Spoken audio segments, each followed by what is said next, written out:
everybody. Welcome back to On the Fringe. This is Dave. I'm here with Gavin, Hello. and we have a special guest. So we are going to be talking with Sherman Tylawsky today. Sherman is a fellow Bushie, just like me. He got his master's from the Bush School of Government at Texas A&M University. He's currently a PhD candidate at the University of Alabama, and he's the host of an awesome podcast called Friends and Fellow Citizens. Highly recommend you guys check it out. Sherman's podcast talks a lot about, focuses on some of the values that were addressed by George Washington as being critical to holding the young nation of the United States together: patriotism, faith, national unity, fiscal responsibility, civility, and education. And Sherman, I would like you to just tell us a little bit more about your podcast, and let's talk about some of these values that are really important to the spirit of the United States. Love to. First of all, Dave and Gavin, thank you so much for having me on the show. I really appreciate you guys reaching out, having this conversation. We need more of these kinds of conversations nowadays, so just pleasure to be here. I'd like to just preface the podcast as Friends and Fellow Citizens is named after the first four words of George Washington's farewell address. And anyone who knows me knows that George Washington will always be my favorite president of all time, with all due respect to the other presidents that we've had. I think it's because when I was a kid, I was always really interested in the founders because I always wondered, why was America exceptional in terms of its values and the fact that a country could be built on ideas. And I used to go to these places, Independence Hall, the Washington Monument, all these scenic sites everywhere across the country. And I just always had a fascination for it. But I felt like out of all the founding documents, there's one document that technically isn't one of the big three that I thought was really valuable. And that was the farewell address, which is a very well-written speech, actually mainly written by Madison and a little bit of Hamilton as well. And it's about Washington reflecting on his presidency. And he wants to warn us about some of these dangers that are going to be coming in the years after he leaves office after 2 terms. And I really wanted to highlight those. And as Dave mentioned, those values are patriotism, faith, national unity, education, fiscal responsibility, and civility. I really believe that these pillars really put into perspective the kinds of values we should be aspiring to. And we should not have low standards in our country. We need to have high standards. We need to elect people who represent the best versions of ourselves, not the worst versions. And I really believe that we can have a much better civic environment if we just keep in mind these values as we move forward through our politics. I think people are, in my experience, I sense that more and more people are moving towards bringing those values back in some way. So we have all these great conversations, whether it be solo episodes or guest interviews of people who have demonstrated those values one way or another. The show is built for the listeners, and it's built for the people who have come onto the podcast and have shared their experiences. And I could not have done the show without a lot of people, including listeners like Dave and Gavin. I mean, I just want to reiterate how important it was to have so many good people around me to build this kind of show. Yeah, and going off of that too, I mean, Sherman, we would have not made On the Fringe without you. Thanks for being a huge inspiration for me to getting the podcast off the ground. It's just such a pleasure to be here, and I appreciate all the kind words. And like I mentioned before our recording, you and Gavin should be proud of the fact that you took an idea, you made it happen, and for your listeners and for all your supporters. So don't forget all the people who have helped make it possible too on your end as well. Absolutely. We try not to. So thank you so much for that. I mean, really feeling the love over here. Sherman, I guess, and we've talked about this before, but I guess my question is, when you talk about the farewell address, when you talk about those core values, that emerges from a very specific context, a very specific historical context. And when you take those values into the context of today, what kind of things do you see as being like major contextual differences in terms of how those values were originally framed and how you see them having evolved now? I don't know if that's maybe too broad a question, but I think it's a good place to start. Sure, that's a great question. And there's kind of the big ones, right? Obviously, we were just starting a country. We were just starting an office, of course, of the office of the presidency, when Washington, of course, with Washington as the first holder of that office. So certainly, I think in terms of the times, right, there were certainly different issues that were being debated. Of course, things like compromises on, for example, the issue of slavery, as an example. That was a big deal at the time. Or discussing what the role of the Supreme Court wasn't what it was what is now back in the 1790s. In fact, the court was actually very, very weak and still trying to figure out what a Supreme Court was. So there were still a number of questions about some of these big issues in these institutions. What I would say that in terms of a big difference between nowadays and back in the 1790s is, I think, something that actually Abraham Lincoln talked about. I think it was in the 1820s, 1830s or so, when he said that he was worried about that generation of founders who were eventually, over the passage of time, of course, passing away, and for future generations to forget what it was like to have those kinds of people around. And I think when we reflect on American history, of course, with the course of history, it's just part of life, but we're in a place where I think there's a lot of people out there who are looking for answers on what does it mean to be part of civics today? How unique or how similar are our politics today compared to some other era? I think people are looking for answers and looking for some element of stability, particularly when we're approaching the 250th anniversary of our country. It's just so important we remember what we have done as a country up until now, but also to appreciate what our predecessors have done, both their perfections and imperfections. That's just the nature of America and for any country. So in terms of context, there's a lot of differences. I clearly kind of in terms of the historical context, but I do think the civic context is very different, where we now have almost 250 years of history to reflect on our country's civic culture.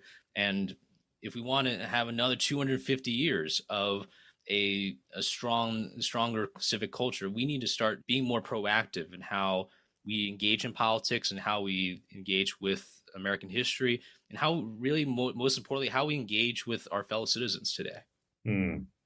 I'm with you. And I mean, I think the human to human relationship, and you look at the idea of the US as a melting pot in the late 1800s, early 1900s, you had people from all over the world coming in and becoming American. You had people holding on to this identity and creating this identity of an American. And I feel like today, I mean, that identity has changed a lot, but at the same time, it doesn't have the same weight as it did 20 or 30 years ago, and, not 50, 60, or 100 years ago.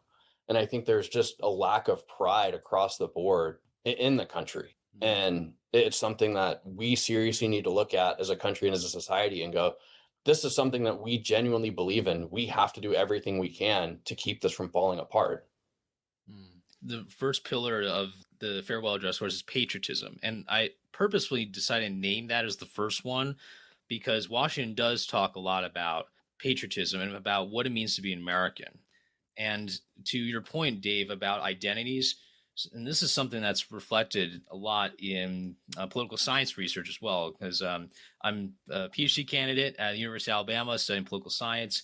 And one of the things the scholars have found is this greater focus, and it's actually happening on the left and right to some degree, which is this greater focus on social identities, but not in terms of patriotism, I should say, or just in terms of identities on demographics. I mean, on gender or on maybe sexuality or race or ethnicity. And unfortunately, it's led to partisanship as well, right? Based on party. And it's really deviating from this idea of patriotism, right? Which celebrates all these differences amongst us as Americans. And that's something I think is really concerning, is if we start to shift to a culture where we're focusing so much on individual identities and how people don't want to give up on those identities. They just want to say, well, I'm this category, I'm that category. Then it just becomes a lot harder to have honest conversations about politics because people are so entrenched in those identities, which cannot be compromised according to those people.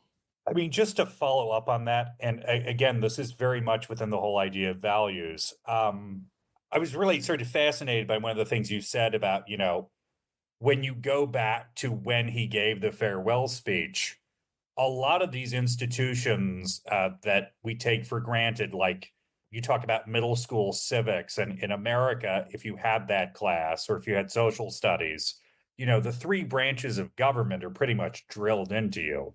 There are three branches. You have the executive, you have the judicial, you have the legislative. And then just mentioning, well, at this time, actually, the judicial branch is not really independent, or it's, sort of a fraction of what it would become.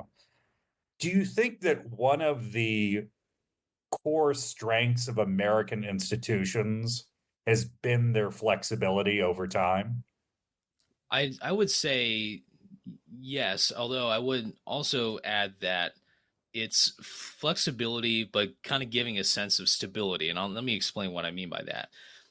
There are times when, based on the issues, right, based on how people feel, you've got to have mechanisms in place that allow change, right? And that's why we have, for example, the amendment process. We can amend the Constitution. And it's because the founders believe that institutions cannot be stuck in time, right? They still need to operate based on some amount of flexibility, based on public opinion, based on changing cultures. And I'm sure that a lot of them knew that. And I think that's why they put those mechanisms in place. So for future generations, when they're occupying offices, right, they certainly, I don't think the founders would have expected anyone to be like, oh yeah, this is never going to be amended. We're sticking with the Bill of Rights, just 10 amendments. We don't need any more amendments. I don't think they were thinking like that. But I do think the power of flexibility within some kind of stability, it really revolves in some ways around the American citizen. I'll give you an example. There is an author named Louis Hart, Louis Hart, excuse me, and he talks about how Americans actually are very, very similar in psychologically, or in terms of civic mindsets, in that we are Lockean liberals, where we all have different ideas, different policy and all that, but within our minds, it's almost kind of like, in my interpretation, we kind of have a sense of what it means to have checks and balances, what it means to see if someone is crossing the line on power. That's his argument, and that's something that I also take into account. We're not perfect on that. I'm not saying we are always perfect in terms of knowing the complexities of our system, but I think having the Lockean liberal kind of view of our institutions in a way gives us that flexibility, because we know when change needs to be made. It's never easy, of course, but I'm really glad that throughout the course of our history, we have done those monumental changes, whether it be the 19th Amendment to the Constitution, giving women the right to vote, or changes to, or I don't know, giving DC 3 electoral votes. I don't know. I'm just saying, like, there's a lot of all these different changes that we've made throughout the course of American history. I think it's important we recognize, as you mentioned, Gavin, the flexibility within our institutions to make change happen. And just going off of that, do you think some of our current civic difficulties, come from a sort of onset of rigidity, not just in the systems, but I think in what you were talking about in terms of identity as well? I'm this thing that might be a part of being American, but it's exclusive to other Americans. Because I see that as both an identity issue, but it's also, I think, an institutional issue as well. You talk about the amendment process. I mean, that was easier, I think, in earlier iterations of our political system.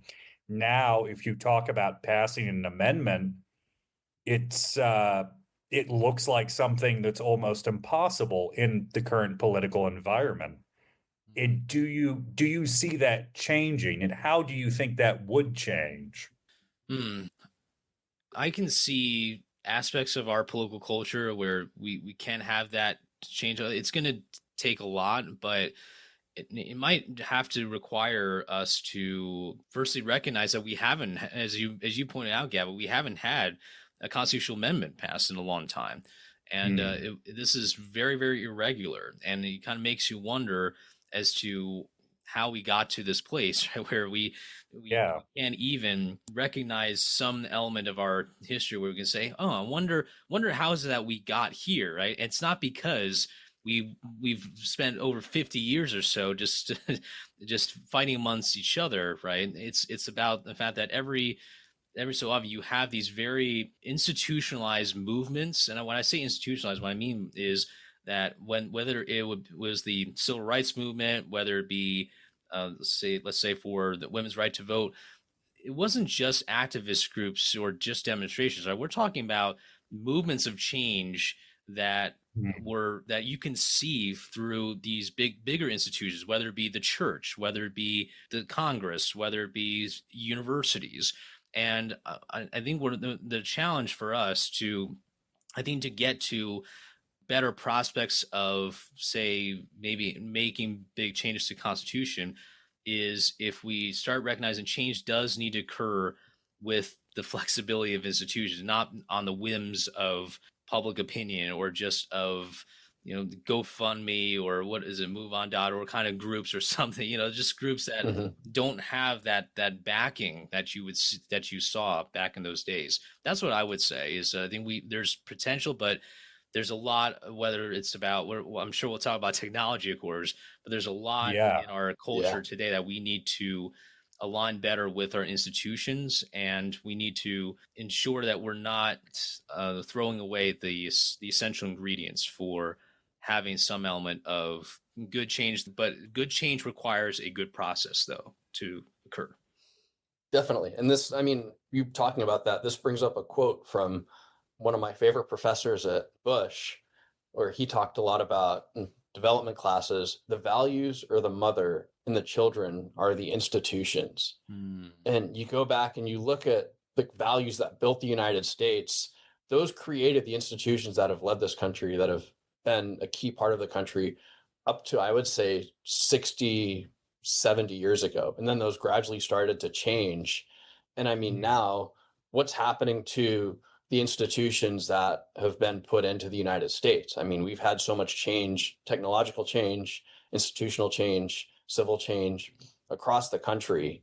And in the next 20 to 30 years, if we're laying a weak foundation for the future of the country, are these older institutions that we've built up over the last 200, 300 years going to be able to actually strengthen this weak foundation that we're putting in place? I love that quote you mentioned, Dave, because we, in a way, don't credit ourselves enough for the good things that happen. What I mean by that is we often think that, oh, there's no hope, right? There's not a chance for us to rebuild this or that. But if you ask the vast majority of Americans, they can tell what good citizenry looks like. Even if it's like a smell test, like they can tell what makes sense in a lot of ways. Like there's anytime you go around, there's people who say, I don't like the shouting and the crazy tweets and bashing and all that. And you still hope that that's part of what we should reflect as a society. Now, throughout our history, we've always had crazy people in politics, right? That's not a secret. But I think, as you were alluding to, Dave, there's a key element where we need to really value what these institutions should be, but also remember that part of our civics is, in a way, realizing that institutions come and stay, people come and go, but we need to protect institutions, because when we're in power, when your party's in power, when your side's in power, it feels pretty good, right? You feel like, oh, you can do whatever you want. But then it's really when the other side takes the power, then people start to really say, oh, I care about an institution, and that needs to change. That mindset really needs to change, where it would just be too late for a lot of people if they just waited for things to turn for the worst before there's change made. I think we need to have a different mindset and maybe go back to some rethinking of how we teach civics in schools, instead of just teaching them here's all the facts, right? Tell them how do they fit? How do students, whether it be elementary kids or school kids or college kids or people who are maybe in their 40s or 50s going back to school, how can they be a part of the solution? And that's part of the big problem we have is we haven't maybe done a good enough job generally to show people what their agency looks like in a citizen democracy. I'm with you 100%. Yeah. And I think that's a very key thing, is demonstrating to people that not only do they have agency in the system, but they should have agency. That's how the system works best. Just going off of something you said that I think is really important. Actually, you both brought this up. You know, one of the issues that we're sort of describing elliptically in this conversation is the problem of short termism. People are thinking in these very close, almost thinking in terms of the next news cycle. Like, what's the next week look like? What does the next couple of days look like? But they're not really considering, okay, what's the next 20 years going to look like? What's the next 30 years going to look like? And, you know, when I think about this, I feel like you have to look at what Dave was talking about, that rapid technological change that has caused us to be just deluged with information 24/7. You know, it anchors us so thoroughly in the present, it becomes very difficult to imagine a future. And I feel like that's, you know, something that we're certainly not the only place struggling with this, but we're currently struggling with, okay, is there a shared future that Americans can imagine? And I think it's very difficult for people, whereas, Sherman, as you mentioned in the past, this was a preoccupation when you're talking about immediately after independence. Yeah, the founding fathers are spending a lot of time thinking about what does a shared, unified future for this country look like, because that's the essential task.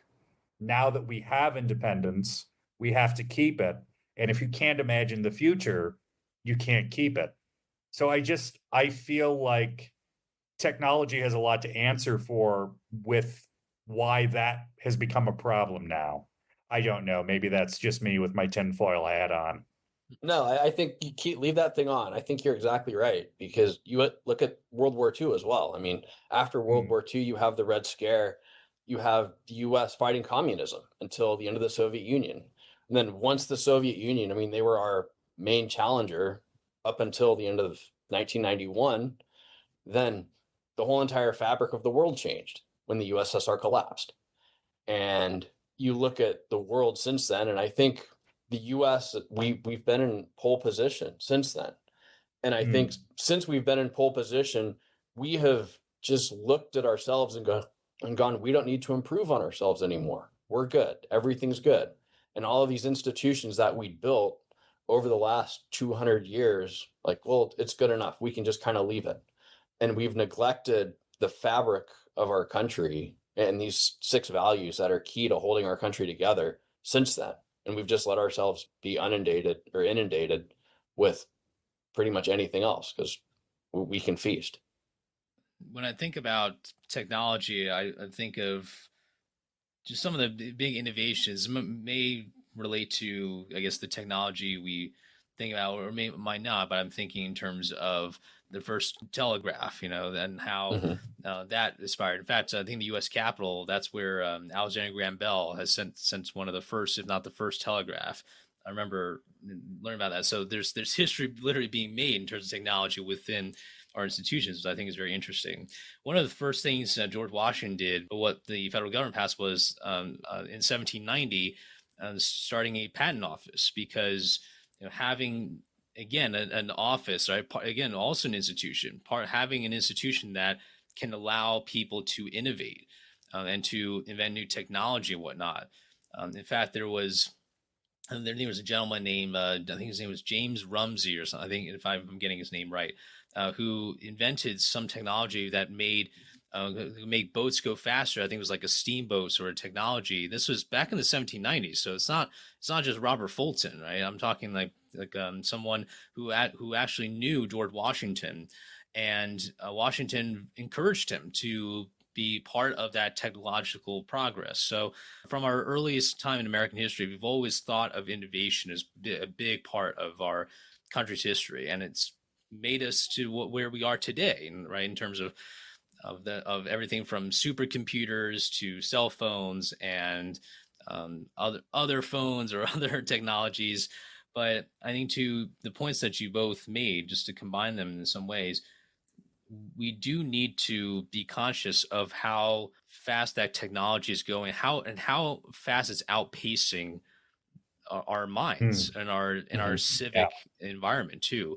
Because when it's not a surprise that technology is going to innovate very quickly. What I think is surprising, though, is what might shock a lot of people is when a lot of these issues and these institutions just look like they don't have a chance to catch up. Like, for example, on, let's say, social media, I think is a great example.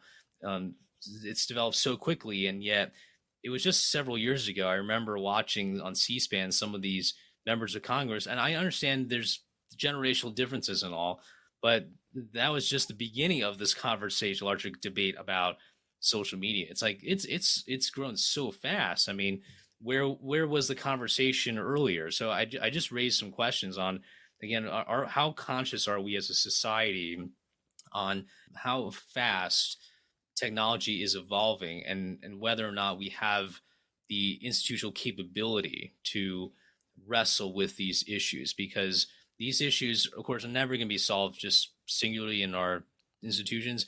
I think it starts in the classroom. I teach a class right now on media and politics, and just having these conversations with the students and with your peers and all, it's already a big step to trying to wrestle with how technology is working with our civics and where it's not working as well as we want it to. Definitely. I mean, No. I was going to say, I mean, this ties in. We've done a couple of other podcasts, and just to bring up some stats real quick. So about 33% of Americans use AI daily. And I mean, 5 years ago during COVID, AI didn't even really exist as we know it. This has caught on like wildfire, and people are using AI now to build human relationships. AI has made work much more productive. And you look at C-suite managers, they absolutely love AI because it's increasing productivity. There's been a 40% increase across the board in a lot of major companies with productivity. But like you guys are saying, at the human to human level, and especially in the classroom, you're going to have to figure out a way to integrate this technology. And at the same time, you have to build something for these students to build a relationship with each other as well. It starts in the classroom. And go sorry, ahead. sure.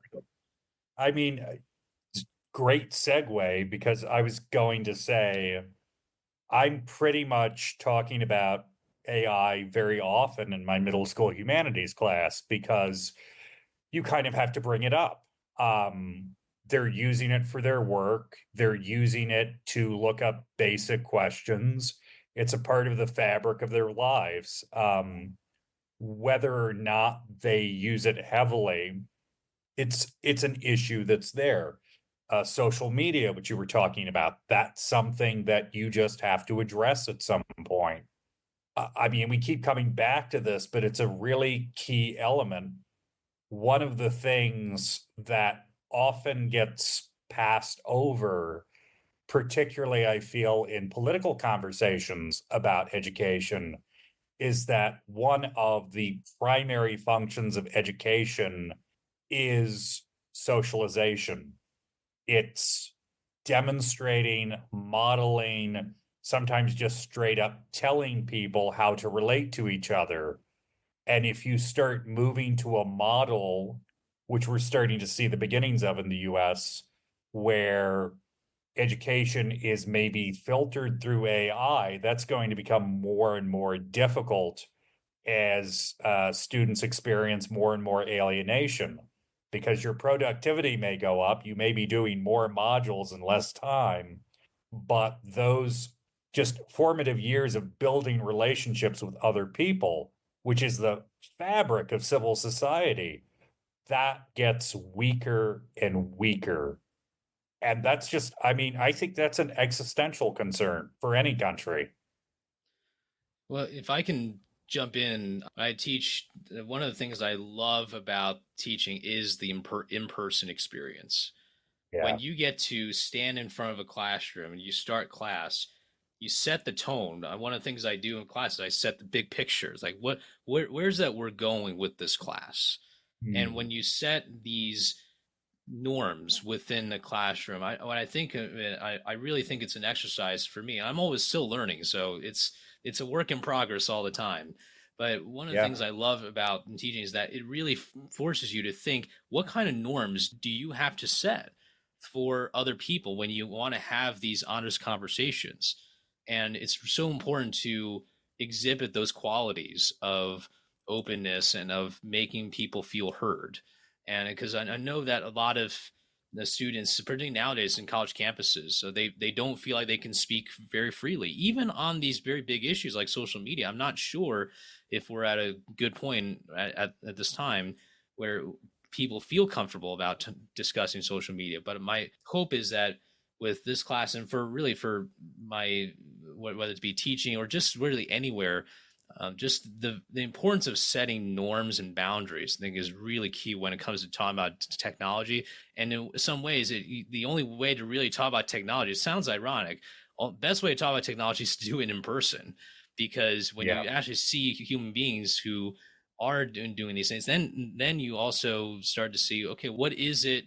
Who is really causing the craziness and the mumbo jumbo on social media? Or is it really maybe something bigger, where it's like, hey, I'm seeing people right around me, socializing with them, as Gavin was talking about, socializing with them, learning together in person, talking about these issues, realizing that there are far more people who are are concerned with the same kinds of things that I'm thinking about. So just all the things, whether it be socialization, learning, there's so many key players that are very, very valuable. And because of my time at the University of Alabama, learning from professors, learning from fellow students, and getting that experience, it's just such a great journey. I wanted to share about what it means to literally set the tone for discussions and conversations about technology, and really how media and all this really plays in a big part in political science and just politics in general.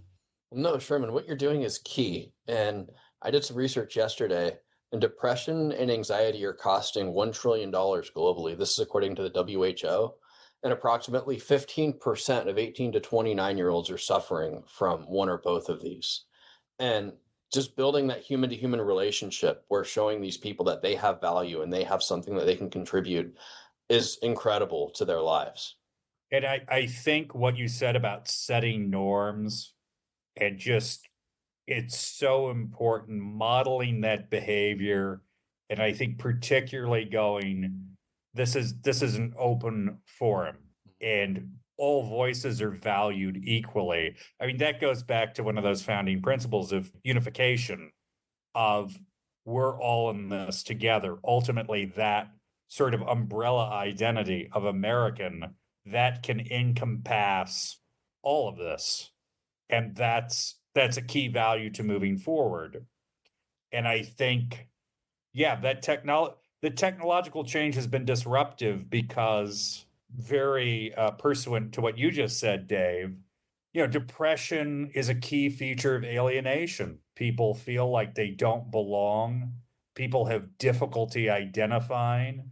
People have difficulty building those connections with people who are literally physically right next to them in a room, because this has not been prioritized as something that we need to be doing. Because again, to go back to what Sherman said, you see all these senators talking about social media on C-SPAN like it's some abstract geometry existing in like the netherworld. And you're going, well, no, there are people using it day to day. This is not like, it might be abstract for you, but it's not abstract for most people. And I think that we are playing catch up, and we are going, what you're talking about really needs to be something that is emphasized and that is prioritized in education, because it's critical. If you can't forge those connections, how can you forge a national identity?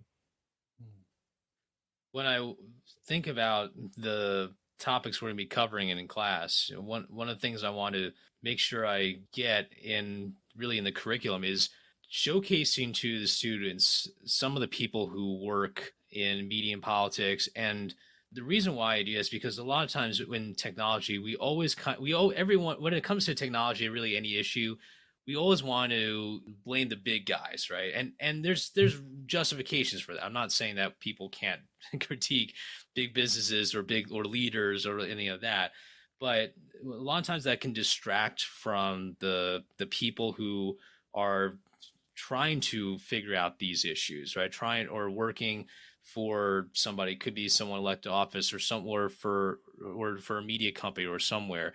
I really try and emphasize that point because when I talk about the news, for example, news doesn't just come out of nowhere. People make news. Just like with Yeah. technology, technology doesn't exist out of there. People make technology. So just trying to remind them that, as we were kind of alluding to, right, there's human beings, right? There's a purpose for socialization, a purpose for understanding what it means to see what these technological pieces look like and how they fit into the larger civic space. But even just welcoming some virtual guests, in-person guests who are could be staffers, could be people who work for interest groups and others. I just wanted to highlight some of the people who are wrestling with this every day to show that it's not just, as you were alluding to, Gavin, it's not just an abstract concept thing. There's Yeah. literally people working every day as part of their paychecks, part of their careers, always thinking about these issues. And that's what I want to get across to them is showing them some great examples of public service. In fact, Dave, we actually had someone who attended A&M. And of course, I'm teaching University of Alabama, but I got to bring an Aggie in and we talk about A&M, but it's like you get to also have some fun as well when you bring people in and to technology and to all these larger issues. I really believe, and to the podcast as well, I really believe in this idea of ensuring that you have a good network of experts and of people who have experience, because it's so easy for an individual to say, oh, I know everything about technology. I do this all the time, or I deal with this all the time. But what about the people that you get to bring in to showcase to people? Say, just let their experience really shine through. And that's part of what we should be doing in our civics is letting people in who do have experience, who they're not perfect, just like anybody else, but who have spent that time, that dedication to understanding these issues. So maybe we can have a better shot of finding good solutions. Definitely. And I mean, kind of piggybacking off of what both of you guys were saying, I mean, you guys sounds like do a really good job of bringing in people from different backgrounds and showing your students that everybody has value. And I think that's the key is every single person in that classroom has value. They're going to have a different value. They're going to be good at different things. And just because you're not good at one thing doesn't mean you're going to be bad at something else. Right. And I think that's the key is you bringing in different people from different backgrounds. That's awesome because it shows every single student in your classroom that all of these people are valuable and they're all experts in their given field. And one might be good at one thing, but he might not be good at another thing. That's why we have this other person coming in to speak with us today on this topic. Yeah, and just before we wrap up, I just want to say to bring it back, that very core idea that you brought up, and I'm so glad you did, but that idea of everyone having agency and everyone being encouraged to have agency in that civic space. It's really important. And again, I'm super glad to hear you're doing it. It's something I definitely try to get across to all of my kids. Your perspective has value. And, we want you to share that perspective, but we also want you to develop it as well in bringing people in and sort of creating a forum for differing perspectives. That's a key ingredient in building these civic values that, I mean, really have been so important. So once again, thank you so much for being here today. Well, Dave and Gavin, if I may share a quick thing before we wrap up. I mean, one person I admire a lot is General Mark Welsh, who recently served as president of Texas A&M and before served as the dean of the Bush School. And he served in a number of different roles. Also served as chief of staff of the Air Force under President Obama. But he is just a wonderful person I got to know when I was at the Bush School. And Dave, you'll understand the just how big of a deal he was for our school. And when I had the opportunity to interview him, and for him to, by the way, to spend that time on my podcast, it was really an honor, truly an honor. And he said something that I'll never forget. He said, everybody has a story. Everybody has a story of how they got to where they are. And if you don't know the stories, then you can't lead those people. And I really think about that a lot, whether it be on technology or in civics, whether it be friends and fellow citizens, whether it be teaching, whether it be research, or going to Whataburger and interacting with someone who is working and making your burger, right? Regardless of the interactions, the best way to connect with people is to get them to open up, to get them to share a bit more about who they are. And social media, all the short form media, there are purposes, but one of the purposes I don't think is real true connectivity, because you can't understand, you can't get to know somebody without knowing their story. So I just want to use that as kind of a way to show this is the theme I'm trying to always get at. And if we can value a bit more of people's stories and giving them the space to open up a bit, we might be in a better place in our politics. We might be in a better place where we can connect and we can share interesting stories, boring stories, funny stories, angry stories, or laughter, whatever it may be. But it really does require us to take a step back at times and just get back, listen to what someone has discussed, and see where you go from there. You never know. I always say that story is written, but you need to be told that story by that person. So I just want to add that bit to it and just say, as part of our conversation, I think this is what you both are doing with the podcast, is getting people and talking about these issues, but knowing that behind all the stats, behind everything, there's a story to be told. And I really appreciate what we've been discussing and how all kind of relates to some of these values of Washington's farewell address and the big issues we're dealing with today. No, well, thank you very much, Sherman. Thanks for coming on. This has been an awesome chat. Thank you guys very much for listening. Yeah, thank you. Subscribe if you haven't, and check out Sherman's podcast. There will be a link below. This is On the Fringe.